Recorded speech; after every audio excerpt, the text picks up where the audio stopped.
देश में बढ़ रही मॉब लिंचिंग के घटनाओं के खिलाफ आज जंतर मंतर पर एक प्रोटेस्ट का आयोजन किया गया है।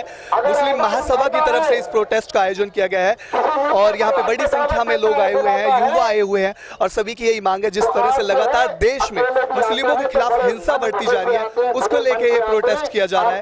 और यहाँ हमारे साथ मुस्लिम महासभा के उपाध्यक्ष और दूसरे बड़े नेता हैं। हम उनसे जानने की कोशिश करेंगे कि इस तरह की घटनाओं पे उनका क्या कहना है। आपका नाम? मैं हबीब रहमान, राष्ट्रीय उपाध्यक्ष मुस्लिम महासभा से।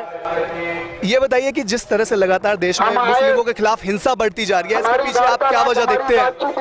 इसके पीछे मुझे तो राजनीतिक स्टैंड नजर आ रहा है। क्यों?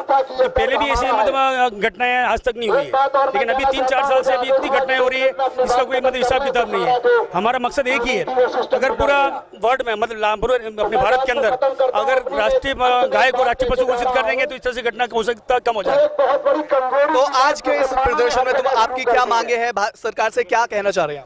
हम चाह रहे हैं इस तरह से जो गोरक्षक जो बना रखे हैं, इसका क्या मकसद है? मतलब यूँ इस तरह से गोरक्षक दल बना रखे हैं तो फिर सरकार के मतलब जो पुलिस प्रशासन है उनका क्या काम है? फिर उन पुलिस प्रशासन बता दो आप, तो फिर गोरक्षक वही उनका काम संभाल लेंगे, पुलिस का काम भी वही संभाल लेंगे, सारे काम वही संभाल लेंगे। फिर पुलिस प्रशासन का रहा मतलब अगर कोई आदमी तस्करी कर रहा है तो उस तस्करी को मतलब पुलिस वाले पकड़ लेंगे।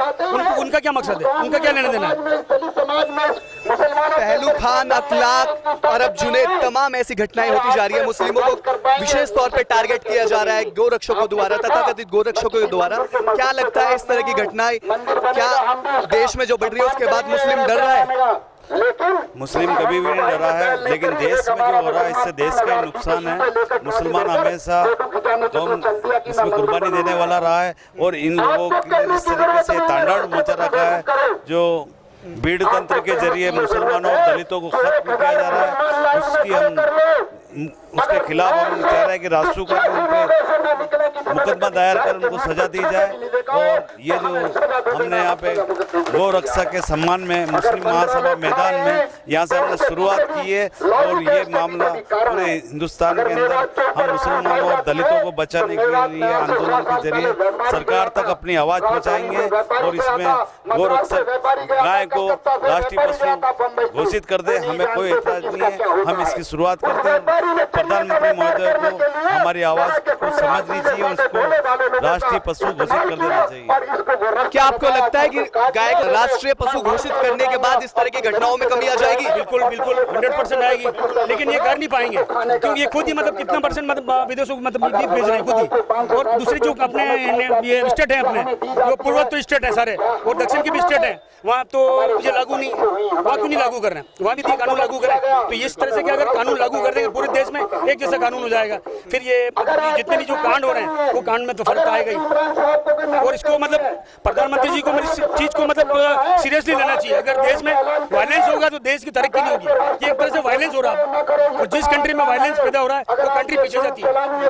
आज का जो प्रदर्शन है वो हमारा ये भीड़तंत्र जो है, जो हमारा लोकतंत्र को खा रही है, देश के लोकतंत्र पे हावी हो रही है, उसके खिलाफ है। दलितों और मुसलमानों के खिलाफ एक सोची समझी विचारधारा के लोग जो अत्याचार कर रहे हैं। ऊना में दलित कांड हुआ, उसे लेकर के अभी लेटेस्ट हुआ, पहलू का हुआ, जुनेद का हुआ, उसके बाद झारखंड में हुआ अभी कांड हुआ। इन सब में एक विचारधारा के लोग जुड़े हुए हैं। 16 साल से लेकर 35 साल के एज की जो उम्र है उसके लोगों को एक मेंटलिटी को चेंज किया जाता है, उनकी विचारधारा को बनाया जाता है और वो विचारधारा के लोग सांप्रदायिक तनाव को फैलाते हैं। उन लोगों को पता ही नहीं होता वो क्या कर रहे हैं। ये विचारधारा के लोग देश को खोखला कर देंगे। हमारी एक मांग है कि दलितों और मुसलमानों पर अत्याचार बंद करें, सरकार दलितों और मुसलमानों पर अत्याचार बंद करें। उसका एक ही तरीका है कि गाय को राष्ट्रीय प्राणी घोषित करें, क्योंकि बहुत से स्टेट ऐसे हैं जहाँ पे गोमांस पे पूर्णतः प्रतिबंध है, कहीं पे आंशिक प्रतिबंध है, कई स्टेट ऐसे हैं जहाँ पे बीफ पे प्रतिबंध ही नहीं है। तो अगर केंद्र सरकार चाहती है कि ऐसी घटनाएं ना हो, पूरे भारत में एक ही कानून हो, केंद्र सरकार एक कानून पास करे, उस कानून को पूरे राज्य में लागू किया जाए और वो कि गोवंश पे टोटली पाबंदी हो। अब बात होती है कि वेद बुजुर्गखाने हैं, वहाँ लाइसेंस चल रहे हैं, अवैध में बिना लाइसेंस वाले हैं। भाई एक बात बताओ, वेद और अवैध में क्या गाय की आस्था का सवाल है? तो वो वेद और अवैध का सेम ही है। हमारा देश बीफ एक्सपोर्ट में टोटल नंबर 1 पे चल रहा है अभी। उसका कारण क्या है? हमारे वेद बुजुर्गखाने चल रहे हैं। सरकार टोटली बुजुर्गखाने बंद करे, जिन लोगों का रोजगार छीना जाएगा उनके रोजगार के लिए कुछ उपाय किया जाए, ये हमारी मांग है। क्योंकि बूचड़खाने, क्या लगता है इस तरह के असामाजिक तत्वों को कौन बढ़ावा दे रहा है?